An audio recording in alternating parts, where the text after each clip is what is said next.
사순절 셋째 주 월요일 마태복음 14장 중심 본문 14장 22절에서 33절. 예수께서 즉시 제자들을 배에 태우고 건너편으로 먼저 가 있게 하시고 그동안 자신은 군중들을 해산시키셨다. 예수는 무리를 떠나 보내신 후에 기도하러 홀로 산으로 올라가셨다. 저녁이 되었을 때 그는 거기 혼자 계셨다. 배는 이미 육지로부터 상당히 멀리 떠난 상태였는데 바람이 거슬러 불어서 파도가 세차게 몰려와 배에 부딪혔다. 한밤중에 예수께서 물 위로 걸어 제자들에게 다가오셨다.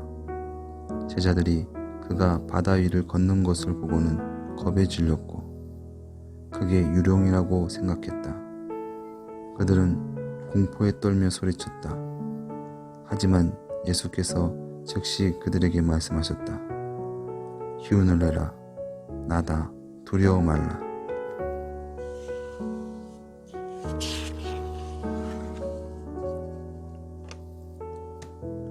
베드로가 대답하여 말했다.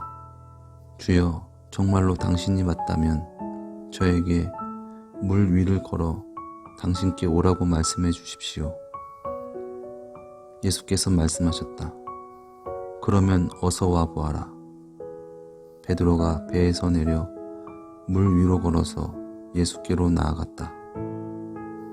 하지만 강한 바람을 보고는 두려워 가라앉기 시작했다. 그가 소리쳤다. 주여, 저를 구해 주십시오.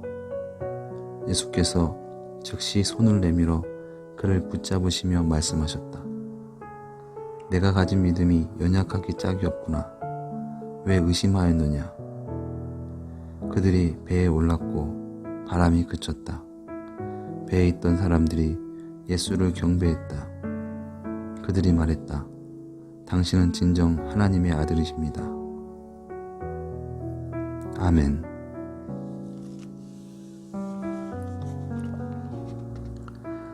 40년 전의 일이다. 나는 한 친구와 교실에 앉아서 함께 이 본문을 읽고 있었다. 그는 바로 한 주 전에 예수를 믿게 된 터였다. 그는 자기 내부에 예수께서 개인적으로 임재하신다는 느낌에 그리고 자신의 머리와 가슴에서 일어나고 있음을 느낄 수 있었던 변화들에 기뻐하면서 여전히 그 사실들에 호기심이 가득 찬 상태였다. 하지만 그에게는 염려되는 부분도 있었다. 이것이 일시적인 바람에 불과한 게 아닐까? 이 상태를 계속 유지할 수 있을까? 그냥 몇 주 정도 흥분했다가 점차 사그라지고 결국은 슬픔과 냉소만 남고 마는 수많은 일들 가운데 하나이지 않을까? 이 본문은 그런 마음의 틀을 가진 사람들을 위해 기록되었을지도 모른다. 베드로는 예수를 제하면 우리가 정말로 제대로 알고 있는 복음서 안에 몇 안 되는 인물 가운데 한 명이다. 이 이야기는 우리가 그의 모든 것을 간파할 수 있는 전형적인 한 사람의 모습을 보여준다. 충성스럽지만 충동적이고 의로운 일에 나서다가 나중에는 곤욕스러울 정도로 그 의미를 오해하고는 결국 다시 한번 구출받아야 할 상태가 되고 만다. 많은 사람들은 굉장히 쉽게 그에게 동질감을 느낀다. 하지만 베드로 부분을 보기 전에 무슨 일이 벌어졌는지 확인하도록 하자. 그 직전에 예수는 아주 약간의 음식을 가지고 5,000명을 먹이셨다. 다른 복음서들에서 확인할 수 있듯이 자연히 군중들은 이 사건에 굉장히 흥분했다. 예수는 여느 때처럼 상황이 감당 없을 정도로 커지는 것을 염려했다. 요한복음을 보면 군중들은 예수를 잡아서 그를 왕으로 지켜 세우려 했다. 그랬다면 정말 재앙 같은 사태가 벌어졌을 것이다. 그래서 예수는 재빨리 제자들을 보내고 자신은 산으로 사라지셨다. 그 다음에 그 사건이 벌어졌다. 자정이 얼마 지나지 않은 시간, 제자들은 계속해서 노를 저으며 사투를 벌였지만 아무 소용이 없었다. 그때 예수가 그들에게 다가오셨다. 물 위를 걸으셔서 말이다. 이 이야기는 많은 사람의 비웃음을 살 정도로 무언가 이상하다. 하지만 마태와 다른 복음서 저자들도 그 이야기가 얼마나 이상한지 너무나 잘 알고 있었지만 어쨌거나 그 이야기를 들려주었다. 우리는 예수가 창조 세계 자체에 대한 일종의 주권을 소유하고 있는 것 같다는 사실을 확인하는 법을 차근차근 배우고 있는 중이다. 우리의 이성은 그 의미가 무엇인지 생각하면서 주춤할 수도 있지만 그 이야기는 이 패턴에 딱 들어맞는다.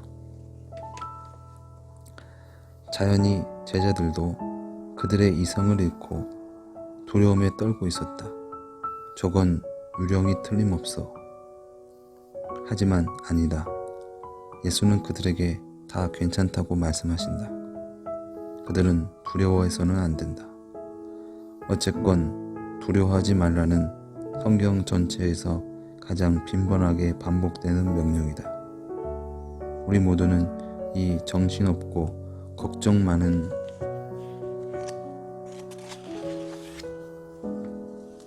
세상 속에서 이 명령을 되낼 필요가 있다. 이제 베드로의 차례다. 승리, 재앙, 그리고 구출. 어부 베드로는 사람이 물 위를 걸을 수 없다는 사실을 누구보다 잘 알고 있다. 하지만 10장에서 확인했듯이 예수는 자신이 행한 일을 똑같이 할 수 있는 권세를 12 제자에게 주셨다. 그렇다면 이 일도 마찬가지가 아닐까. 그리고 놀랍게도 실제로 그 일이 벌어진다. 베드로가 예수를 향해 걸어간다.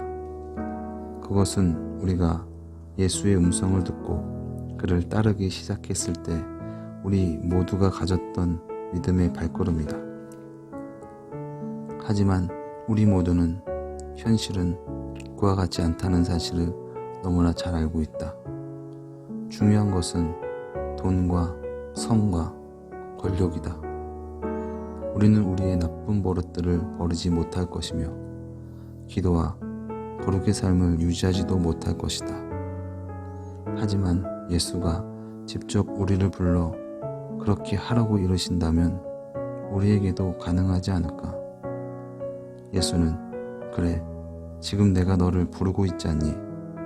라고 말씀하신다. 그리고 우리는 발걸음을 내딛는다.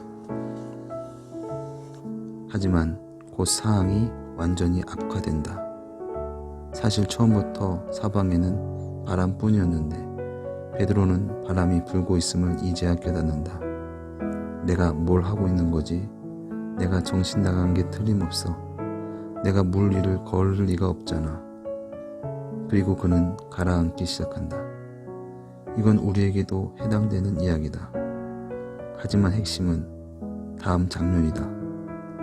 주여 저를 구해 주십시오.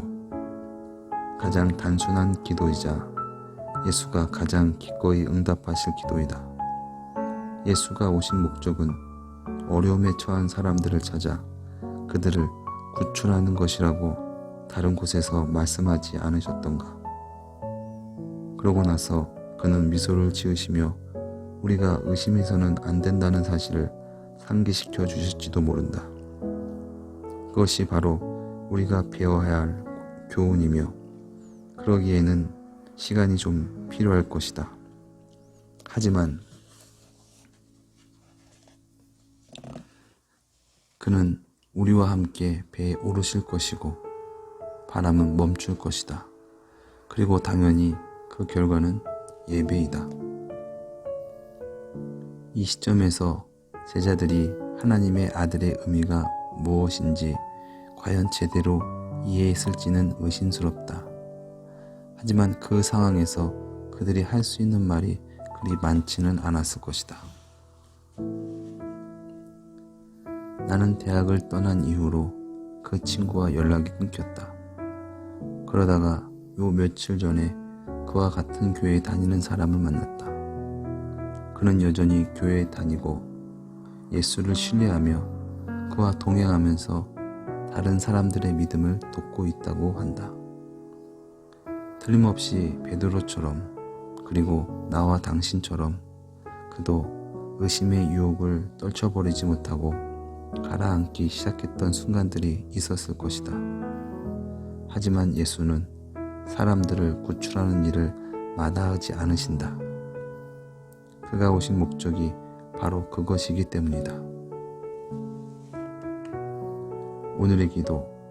주님, 당신을 위해 불가능한 일을 시도할 수 있는 믿음을 허락하시고 우리의 믿음이 갑자기 사라져 갈 때 우리를 구원하소서. 예수님의 이름으로 기도드렸습니다. 아멘.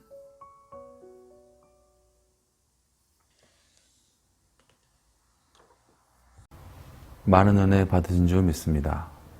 오늘 우리가 은혜 받은 마태복음 14장 중심 본문으로는 22절에서 33절 말씀이었는데요. 이 말씀은 우리가 살펴본 것과 같이 예수님께서 이제 물 위를 걸으시는 어떤 그런 사건을 다루고 있는 말씀입니다. 예수님께서 오병이어의 그 표적을 나타내시고 이제 막 사람들이 막 예수님을 이제 왕으로 모셔야겠다 막 그런 어떤 상황이 이제 민심이 이제 막 거세게 그렇게 밀려오는 것을 이제 아시고 먼저 제자들을 바다 건너편에 배를 타고 바다 건너편에 가게 하시고 예수님은 그들을 이제 해산시키시고 이제 산에 올라가서 기도하신 후에 이제 바다 가운데 있는 제자들을 향하여 그 물 위를 걸으셔서 가시죠. 그때 이제 제자들이 막 유령이다, 막 귀신이다, 막 놀라서 막 두려워하고 있는 그런 상황 속에서 예수님이 난이 두려워하지 말라.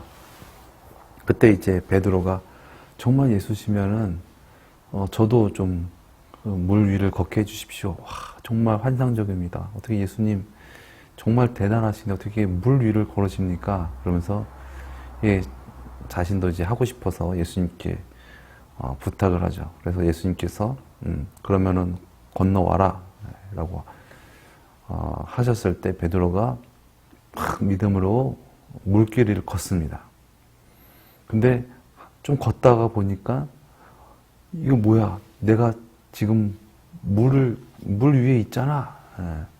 또 이제 막 갑자기 뭐 바람이 불었는지 또 아니면 파도가 쳤는지 어떤 상황이 펼쳐졌는지 모르겠지만 분명히 물 위를 걷다가 빠지게 되죠. 그때 이제 베드로가 예수님 도와주세요. 저를 구원해 주십시오. 그때 예수님께서 구원해 주시고 왜 의심하였느냐? 믿음이 적은 자야.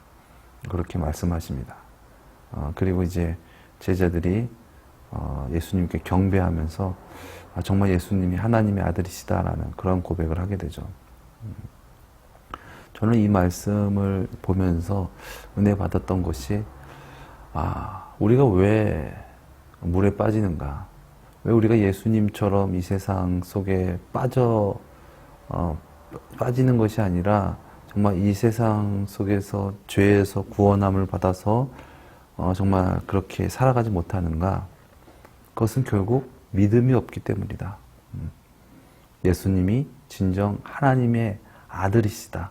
하나님이시다라는 것을 우리가 믿지 못하고 세상을 무서워하고 두려워하고 염려하고 그런 이성적인 생각 가운데 우리가 사로잡혔기 때문에 결국은 우리가 예수님과 그렇게 끝까지 동행하지 못하는 어떤 그런 순간을 맞이하는 것이 아닌가 하는 그런 생각이 들었습니다.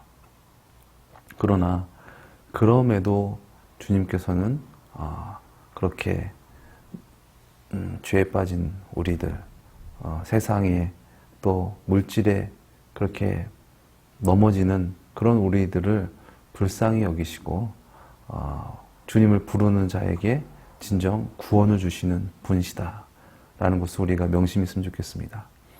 예수님께서 이 제자들을 부르실 때 말씀하셨잖아요. 특별히 베드로에게 내가 너를 사람 낚는 어부가 되게 하겠다. 뭐 낚시로 낚아챈다 이런 것이 아니라 사람을, 죄에 빠진 사람들을 구원하는 그러한 어부, 물고기 잡는 어부가 아니라 사람을 구원하는 자가 그리스도인이 되게 하실 것이다 라는 그 말씀을 생각해 볼 때 진정 우리도 주님과 함께 주님으로 말미암아 구원받아서 주님 안에서 진정 우리보다 연약한 신앙을 가진 자들이라든가 아니면은 신앙이 없는 자들에게 손 내밀고 구원할 수 있는, 그리하여서 믿음을 줄 수 있는 그런 저와 여러분 되었으면 좋겠습니다.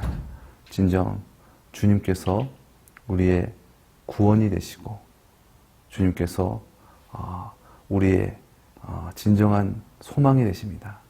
우리 주님만 바라보면서 이 세상 정말 내 생각, 내 뜻, 또 세상의 어떤 파도, 풍랑 그런 것을 보면서 두려워하지 않고 진정 주님으로 말미암아 물길 위를 걸을 수 있는 저와 여러분 되시기를 예수님의 이름으로 축원드립니다. 또 하나 우리가 그렇게 걸었다가 때로는 물에 빠졌을 때, 죄에 빠졌을 때 그때 다시 주님을 부르시면 주님은 언제나 우리를 구원해 주시는 분이시다라는 것을 잊지 않기를 예수님의 이름으로 축원드립니다. 기도하시겠습니다.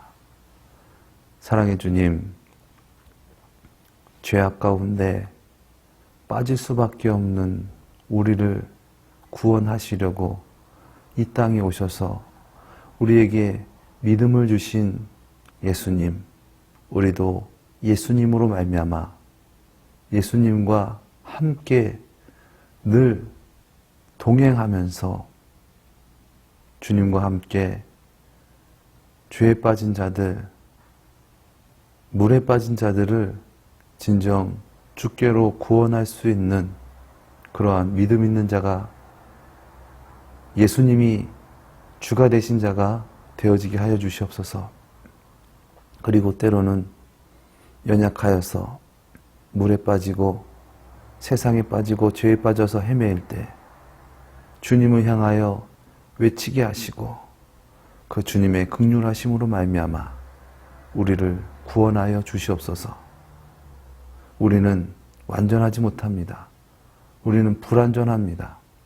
그러나 주님께서는 완전하시고 주님께서는 우리의 든든한 반석이신 줄 믿습니다.